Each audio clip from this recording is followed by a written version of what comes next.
E o presidente do Tribunal Superior Eleitoral, Luiz Roberto Barroso, vai acompanhar as eleições parlamentares da Rússia como observador. O ministro deve desembarcar no país na quinta-feira. O governo local adota a modalidade do voto auditável, criticado pelo juiz do TSE. O magistrado articulou aqui no Brasil a queda do voto auditável no Congresso Nacional. Em sucessivos pronunciamentos, Barroso vem argumentando que o sistema 100% digital é totalmente seguro e da confiança da maioria dos brasileiros.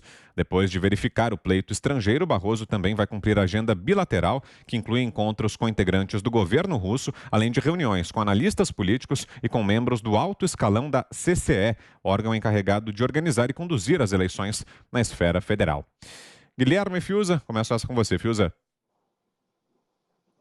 Olha, o Luiz Roberto Barroso, né, no processo de suspeição aqui, no qual mergulhou a eleição brasileira de 2022, ele é aquele que apareceu e demonstrou, assim, de forma eloquente e exaustiva, que não quer discutir. Né? Ele partiu para a retórica, ele partiu para afirmações vagas do tipo, vagas e falsas, do tipo a logística não será viável, transportar papel. Ele criou uma série de imagens irreais sobre a questão do voto auditável. Nós sabemos muito bem do que se trata, né? Quer dizer, nós sabemos, isso foi exaustivamente demonstrado por técnicos, né? Não foi por militantes partidários daqui e dali, foram técnicos falando, fazendo exposições em audiências oficiais na Comissão de Constituição e Justiça.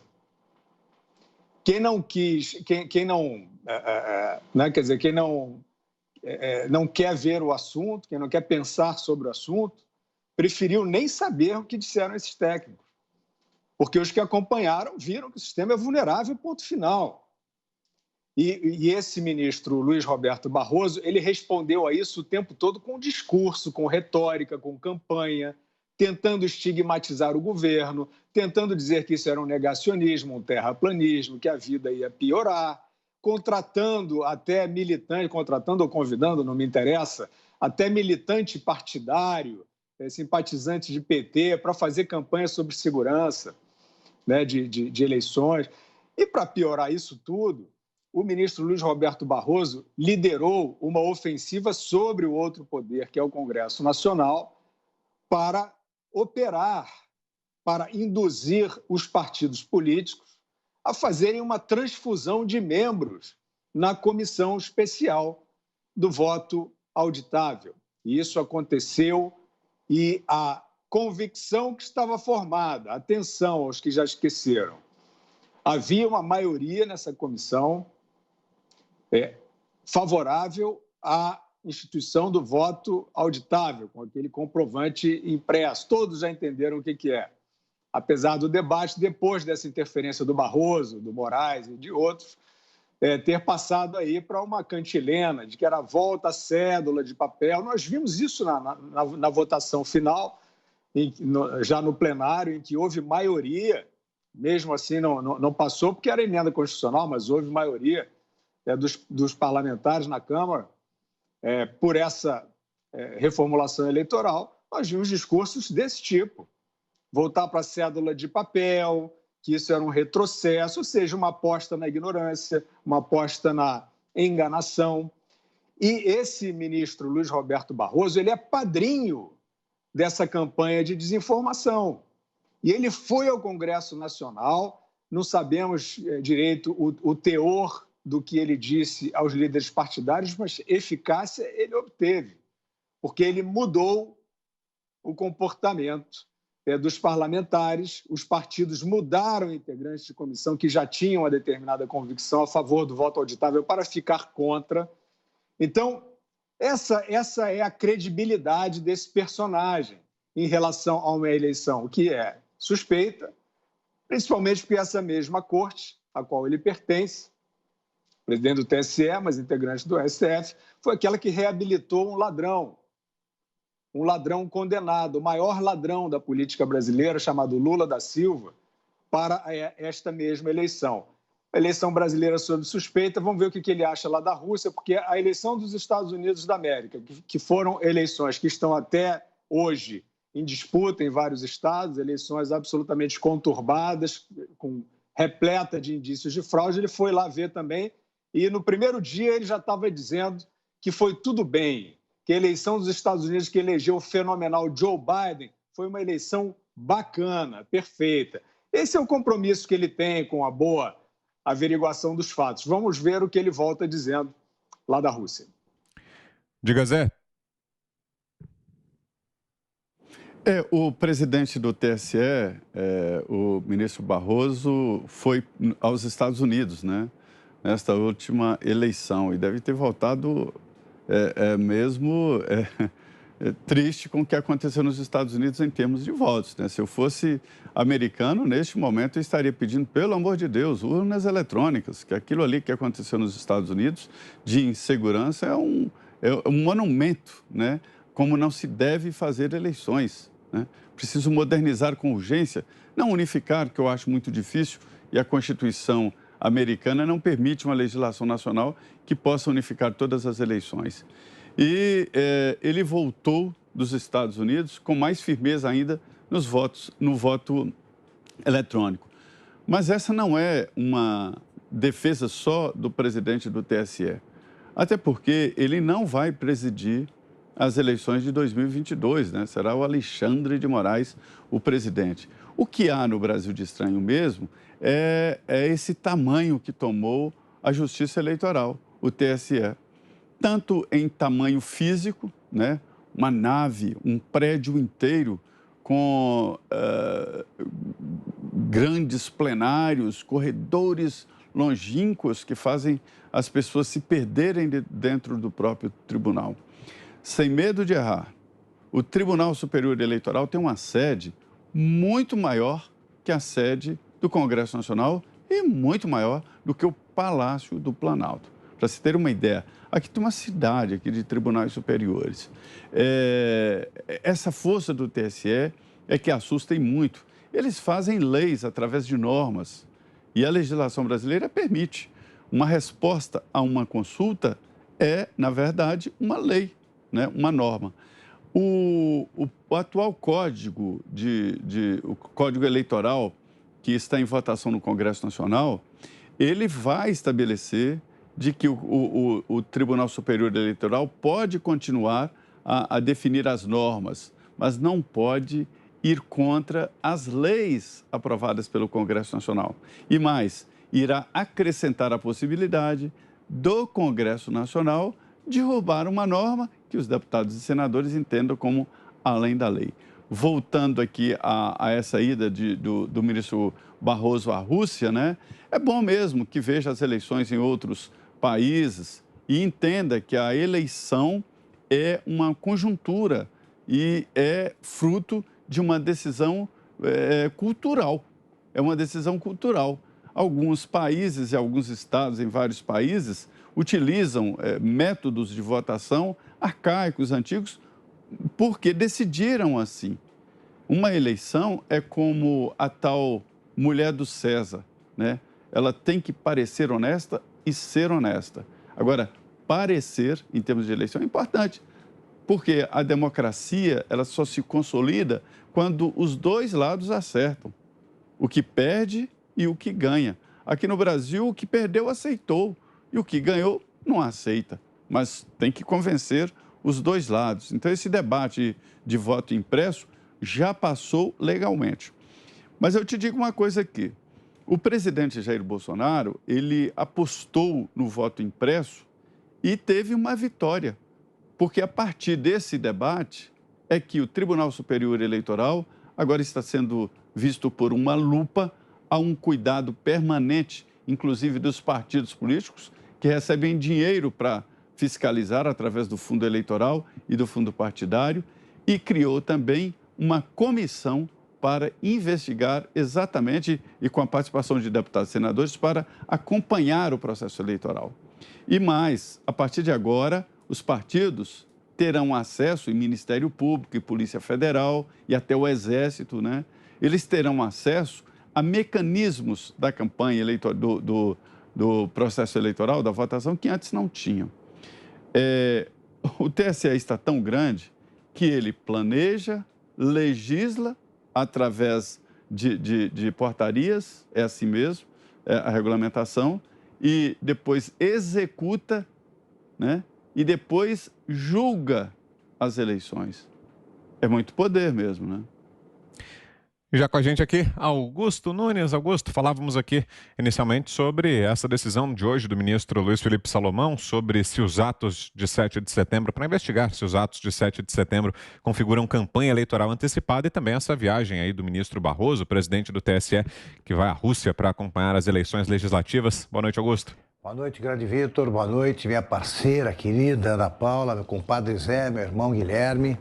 Também cumprimento o meu amigo Tomé Abduch, que está aqui, daqui a pouco vai se juntar a gente. E boa noite a você que nos acompanha. Eu acho que essa história de campanha eleitoral antecipada é mais uma demonstração do farisaísmo brasileiro, né? A justiça eleitoral dizendo que a campanha foi antecipada. Mas os políticos vivem permanentemente em campanha. Parem com isso. O Lula, por acaso, visitou agora o Nordeste, ele foi fazer um passeio turístico com a nova namorada? Evidentemente não, ele foi atrás de votos. Os deputados que vão aí para as festas de São João, eles estão preocupados aí com o que é. Querem tomar quentão, beber quentão, tá? Comer pipoca. Não, eles vão buscar voto. O Zé Maria lembra sempre o seguinte, desde a instituição da reeleição, todo ocupante de cargo executivo, ele tem um mandato de 8 anos. E ele tem de submeter a uma nova prova eleitoral com 4. E ele, se aprovado, tem um segundo mandato, se não, entra outro. Agora, todo ocupante de cargo executivo está em campanha a cada inauguração. Quando eles falam, é um comício. Quer dizer, isso aí é uma bobagem, que é difícil saber se eles não entendem ou não querem entender, porque é muita idiotia, né? Achar que o Ciro Gomes, por exemplo, ele está por patriotismo percorrendo o país. Ele veio aí, no dia 2, se falar como? Falar como candidato a presidente. O João Dória dançou por quê? Ele está inscrito na dança dos famosos, lá do programa da Globo? Não. Ele está dançando para procurar voto. Acho que até perde voto, mas está tentando conseguir. Então, para com isso. O presidente da República, ele fala porque ele quer ficar no cargo. Quem é que não sabe disso? Agora vem com essa conversa. Não pode fazer campanha eleitoral. Então, prenda o Boulos, que acaba de se candidatar a governador de São Paulo. Não é hora de lançar a candidatura, mas é assim que a realidade... que acontece na realidade, é isso que acontece, e vamos parar de brigar com os fatos. Quanto à viagem do Barroso, é bom que ele saiba como funcionam as coisas. Agora, escolher um país complicado, né? O Putin já disse que quer ficar até 2030, no mínimo. No mínimo. E ali o problema é a inexistência de oposição real, porque os russos... eles ainda estão no século passado, eles matam por envenenamento os oposicionistas. E ele vai descobrir lá o que? A Rússia certamente não tem justiça eleitoral. A maioria dos países não tem. Agora, o Brasil tem uma democracia não é por causa da justiça eleitoral, é porque é uma democracia. A existência da justiça eleitoral não muda nada. Se existisse na Rússia, continuaria sendo uma ditadura disfarçada. O Putin ele se alterna, né, com o companheiro dele, que ora é primeiro-ministro, ora presidente, eles ficam trocando. Agora ele manda e não quer saber de oposição. Agora ele vai fazer o quê? Espero que o ministro Barroso tenha a mesma coragem que ele simula aqui no Brasil para dizer o que é uma disputa eleitoral num país em que só um pode ganhar. Oceana. Vitor, eu quero trazer 2 notícias que, de uma certa forma, estão relacionadas, né, a esse assunto sobre o do Barroso, do próprio TSE. A primeira é que acabou de sair, que com dinheiro público, estou lendo aqui direto da revista Oeste, que com dinheiro público partidos de esquerda vão financiar campanha pelo impeachment de Bolsonaro. E aí a notícia diz que 9 partidos vão financiar, né, as publicações de conteúdos para disseminar a campanha pelo impeachment, né, do presidente Jair Bolsonaro, e convidar aí a população, convocando a população brasileira, vamos ver se vai ser mais 12 de setembro, para outras manifestações agendadas. A iniciativa é encabeçada pelos presidentes do Cidadania, Roberto Freire, PCdoB, Luciana Santos, PDT, Carlos Lupe, PSDB, Carlos Siqueira, PSOL, Juliano Medeiros, PT, Gleisi Hoffmann, PV, José Luiz Pena, Rede, Wesley Diógenes e Solidariedade, Paulinho da Força. Agora, olha o absurdo, Vitor.